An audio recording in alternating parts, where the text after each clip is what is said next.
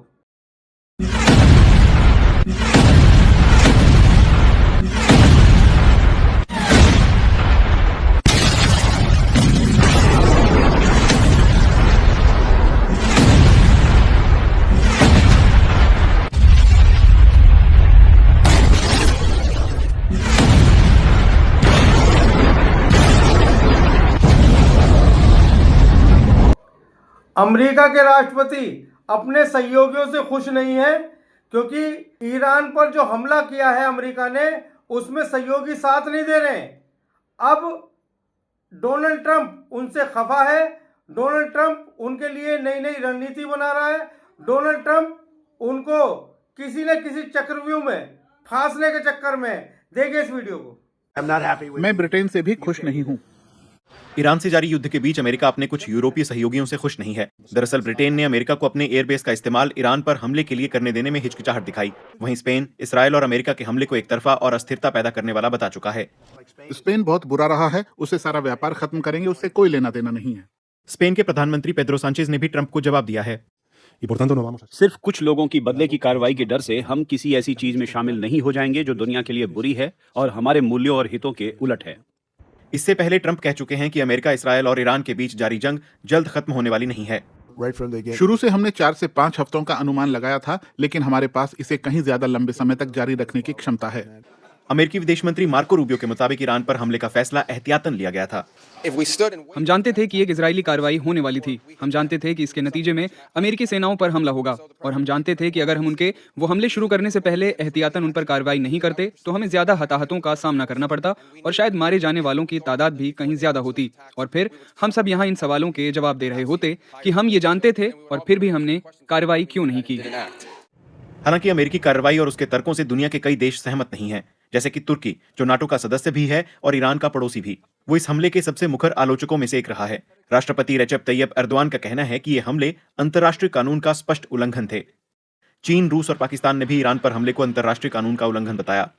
इस बीच ये संघर्ष सिर्फ ईरान तक सीमित नहीं है। तेहरान ने खाड़ी में अमेरिकी सहयोगियों को निशाना बनाकर जवाबी कार्रवाई की है। सऊदी अरब, बहरीन और संयुक्त अरब अमीरात में अमेरिकी परिसरों पर ड्रोन हमले हुए हैं। इसके अलावा कतर, ओमान, कुवैत और जॉर्डन में ईरानी ड्रोन्स या मिसाइलें गिर चुकी हैं। दूसरे विश्व युद्ध के बाद से ही अमेरिका के करीबी सहयोगी रहे फ्रांस, जर्मनी और ब्रिटेन ने पूरे घटनाक्रम में ईरानी गतिविधियों को जिम्मेदार ठहराया है। हालांकि फ्रांस के राष्ट्रपति इमानुएल मैक्रों ने अमेरिका और इजरायल की सैन्य कार्रवाई को अंतर्राष्ट्रीय कानून से बाहर बताया। इस स्थिति के लिए मुख्य रूप से इस्लामिक गणतंत्र ईरान जिम्मेदार है। उसी ने एक खतरनाक न्यूक्लियर प्रोग्राम और अभूतपूर्व बैलिस्टिक क्षमताएं बनाई हैं। अमेरिका और इजरायल ने अंतर्राष्ट्रीय कानून के बाहर जाकर मिलिट्री ऑपरेशन शुरू करने का फैसला किया, जिसे हम मंजूर नहीं कर सकते। जर्मनी के चांसलर फ्रीड्रिश मैर्च अमेरिका की आलोचना न करने को लेकर सावधान रहे। इस बहस के केंद्र में अंतर्राष्ट्रीय कानून का एक बुनियादी सिद्धांत है, संयुक्त राष्ट्र चार्टर का अनुच्छेद 2.4। इसके मुताबिक सभी सदस्य अपने अंतर्राष्ट्रीय संबंधों में किसी भी राज्य की क्षेत्रीय अखंडता या राजनीतिक स्वतंत्रता के खिलाफ या संयुक्त राष्ट्र के उद्देश्यों से असंगत किसी भी तरीके से बल प्रयोग या उसकी धमकी देने से बचेंगे। न्यूयॉर्क स्थित संयुक्त राष्ट्र मुख्यालय में महासचिव अंटोनियो गुटेरेश ने ईरान पर हमले के पहले दिन 28 फरवरी को सुरक्षा परिषद को बताया था कि अमेरिकी और इस्राएली हवाई हमलों ने संयुक्त राष्ट्र चार्टर समेत अंतर्राष्ट्रीय कानून का उल्लंघन किया है। उन्होंने मध्य पूर्व के देशों की संप्रभुता और क्षेत्रीय अखंडता का उल्लंघन करने के लिए ईरान के जवाबी हमलों की निंदा भी की थी। ईरान के विदेश मंत्री अब्बास अरागची ने संयुक्त राष्ट्र को एक पत्र लिखा कि सुप्रीम लीडर खामेनेई की हत्या करना देशों के बीच संबंधों को नियंत्रित करने वाले सबसे बुनियादी मानदंडों का गंभीर और अभूतपूर्व उल्लंघन है। जो तर्क रूबियो ने दिए, उनके मुताबिक अमेरिकी हमला अंतर्राष्ट्रीय कानून का उल्लंघन नहीं था, बल्कि एक तरह से आत्मरक्षा में उठाया गया कदम था। फिलहाल लड़ाई जारी है और कई दर्दनाक ब्यौरे सामने आ रहे हैं। संयुक्त राष्ट्र मानवाधिकार कार्यालय के उच्चायुक्त फोल्कर तुर्क ने ईरान में लड़कियों के एक स्कूल पर हुए हमले की त्वरित, निष्पक्ष और गहन जांच की अपील की है। इस हमले में करीब 160 लड़कियों की मौत हो गई थी। बम अभी भी गिर रहे हैं, ड्रोन उड़ान भर रहे हैं, मिसाइलें निशाना साध रही हैं और दुनिया अब भी बहस कर रही है कि क्या ये सब शुरू होना चाहिए था। ब्रिटेन के प्रधानमंत्री कीर स्टारमर ने ट्रंप की आलोचना के बाद भी अमेरिका के खिलाफ सख्त रुख अपनाया है। देखिए इस वीडियो को। What I was not prepared to do on Saturday was for the UK to join a war unless I was satisfied there was a lawful basis and a viable thought through plan. That remains my position.